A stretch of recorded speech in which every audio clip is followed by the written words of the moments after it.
It's very important to avoid any escalation. I'm not looking for war, and if there is, it'll be obliteration like you've never seen before.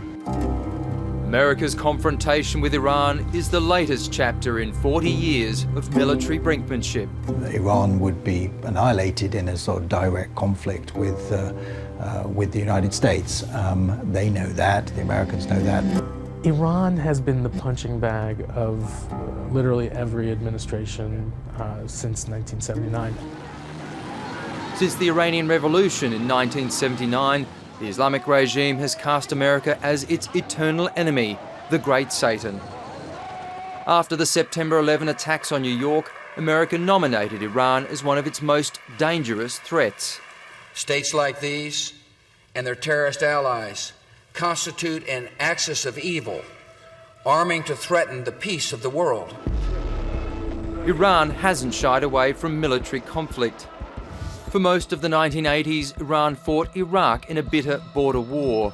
In 1988, the United States bombed Iran's navy and oil rigs in retaliation for Iranian attacks on oil tankers in the vital Gulf Straits. I don't think any of us have a friendly feeling toward the people that have done what they have done. But Iran's influence has only grown since the 2003 US invasion of Iraq, spreading across its neighbour, cementing its support of Syria's Assad regime, as well as Hezbollah in southern Lebanon. In Yemen, it's fighting a proxy war against US ally Saudi Arabia. Another US ally, Israel, has repeatedly threatened to bomb Iran if it didn't stop its nuclear weapon ambitions. In 2015, US President Barack Obama backed an international deal to halt Tehran's nuclear enrichment program in exchange for lifting crippling economic sanctions. We give nothing up by testing whether or not this problem can be solved peacefully. Well, I was our lead negotiator on the Iran nuclear deal for a couple of years. It had very significant benefits. Sir Mark Lyle Grant went on to serve as the UK's ambassador to the UN, then became National Security Advisor to British PM David Cameron, who also endorsed the Iran nuclear deal. It did prevent Iran from acquiring nuclear weapons for at least a 12-year period. Nonetheless, President Trump took the advice of those more hawkish advisors and in 2018 pulled out of the deal. Never, ever, ever in my life have I seen any transaction so incompetently negotiated as our deal with Iran. Last year, Donald Trump reimposed crushing economic sanctions on Iran. President Trump, I think, is gambling that maximum pressure on Iran will lead to opposition to the regime and possibly a collapse of the regime. I don't think that's likely to happen, and I think there is a risk of pushing Iran into a corner. Jason Rezaian is a former Tehran bureau chief for The Washington Post who was held captive by the Iranian government. Now based in the US Capitol, he says America's allies in the Middle East are applying enormous pressure on President Trump. Saudi Arabia and Israel would like to see America do the dirty work.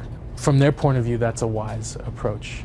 Iran does have the capability to disrupt both of those countries, to hurt both of those countries, and create a lot of damage and death along the way. But he says Iran's military has very clear limitations. What they don't have the ability to do is do real damage to the United States of America on American soil. I think and I hope that there's a growing understanding that a conflict within Iran would have very real-world ramifications for all of the countries in the neighborhood. In the past month, the US has accused Iran of multiple attacks on foreign oil tankers. This is only the latest in a series of attacks instigated by the Islamic Republic of Iran and its surrogates against American and allied interests. The current flashpoint centres on the Strait of Hormuz, through which 20% of the world's oil passes. As well as attacks on tankers, the US has blamed Iran for shooting down an American drone.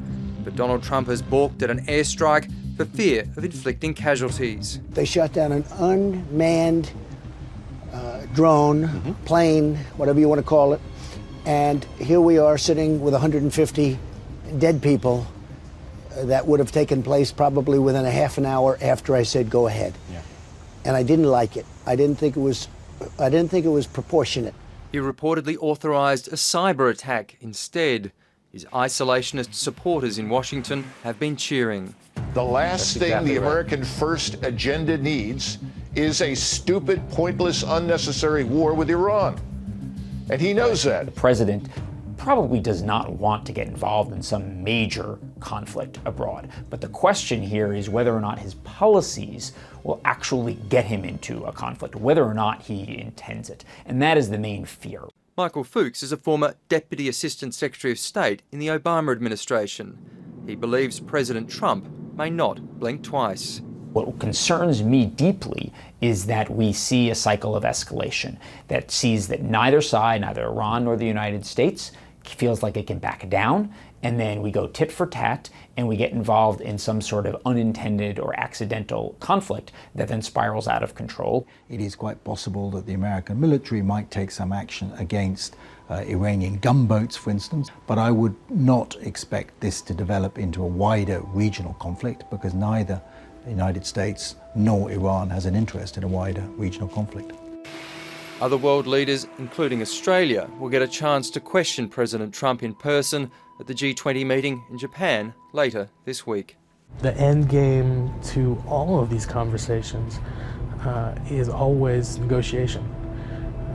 Whether there's a military conflict that happens first is the question. Hi, I'm Lee Sales. Thanks for watching this story. If you'd like to watch more of 730's stories, they are on the left of your screen. And tap on the button below to subscribe and get the latest from ABC News.